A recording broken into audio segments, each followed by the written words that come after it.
From Washington to the icy expanse of Greenland, the fight for rare earths has erupted into a defining struggle.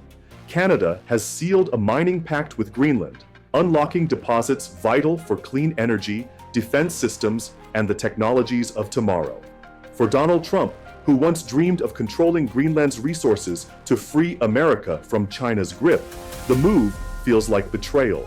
His rare earth ambitions, mocked at first yet deeply strategic, suddenly appear shattered. This is not about abstract minerals. It is about power, sovereignty, and the future of industries on both sides of the Atlantic. The question remains, whose destiny will Greenland ultimately shape? The Arctic was long dismissed as a frozen frontier, valued more for Cold War radar stations than commerce. Greenland's vast reserves of rare earths lay beneath glaciers, but drew little interest, while oil, coal, and traditional metals dominated North America's economy. In those decades, China quietly built its refining monopoly, controlling nearly 80% of global processing. Canada cultivated its mining reputation differently. With a framework of environmental standards and Indigenous consultation, Canadian firms gained credibility abroad. Ottawa's resource diplomacy made it a reliable partner, while Washington remained focused on Middle Eastern oil and financial crises. The first fracture appeared in 2019, when Donald Trump suggested buying Greenland. Though ridiculed, it revealed an instinct. The US feared losing access to Arctic resources. By the 2020s, climate change accelerated ice melt, unlocking mineral access. Canada mapped reserves, strengthened ties with Denmark, and offered Greenland partnership, not purchase. Trump, however, saw domination as the solution. The contrast widened. One neighbor built bridges, the other raised tariffs. As Greenland rose in value, the divergence between Washington's force and Ottawa's patience set the stage for today's confrontation. Trump's rare earth strategy echoed his broader trade wars. Impose tariffs, demand loyalty, promise revival.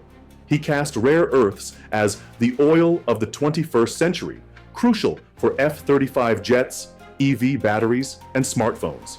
Yet America remained dependent on China. In 2025, his administration escalated Section 232 measures, adding minerals to steel and aluminum tariffs. Subsidies were announced for US mines, but Mountain Pass in California still relied on China for refining. Independence remained elusive.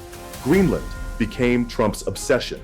Its deposits of neodymium and dysprosium could power turbines and EVs. He revived his 2019 Greenland idea, pressing Denmark with tariffs and NATO leverage. But Copenhagen resisted, Indigenous groups opposed, and environmental scrutiny deepened. Trump doubled down, with tariffs reaching 50% on mineral goods. Allies protested, but Washington dismissed them. Instead of uniting the West, Trump's tactics isolated the US, pushing Europe to welcome Canada's quieter diplomacy. Ottawa approached differently: negotiate, consult, integrate.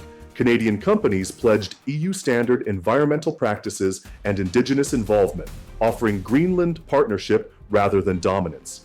In early 2025, Canada struck a formal pact with Greenland.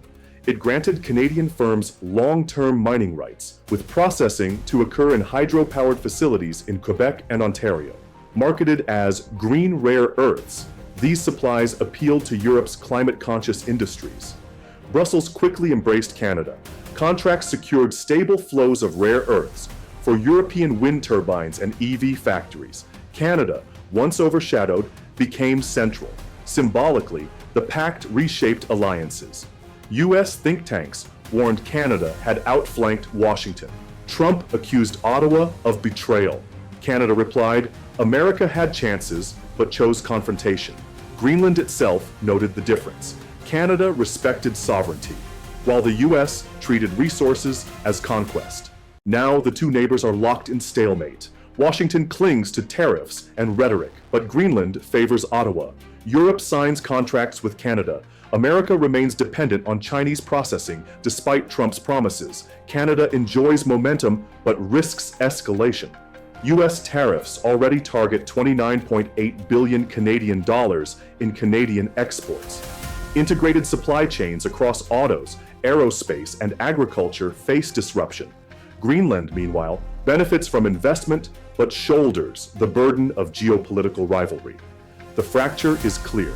Two allies pulling apart, even as China quietly maintains dominance. In Hamilton, Ontario, steelworkers once proud of cross-border integration now worry. Trump's tariffs raise costs, risking layoffs. Ottawa insists Greenland rare earths secure Canada's future, but communities feel pain first. Neo Performance Materials prepared to expand processing tied to Greenland supply. Yet tariffs threaten its U.S. customer base. In Labrador, Indigenous leaders warn of cultural disruption. Canada's new leverage carries real tension. Prosperity is promised, but uncertainty is immediate. In Iowa, farmers suffer ripple effects. John Deere faces higher costs as Canadian metals fall under tariffs, delaying machinery and squeezing families. In Silicon Valley, startups scramble. Canadian rare earths redirect to Europe, leaving U.S. firms short. Defense contractors echo the same concern. Dependence persists. Consumers pay more for EVs and smartphones. Trump's vision of independence reveals fragility instead. Tariffs fuel inflation, while Canada and Europe advance together.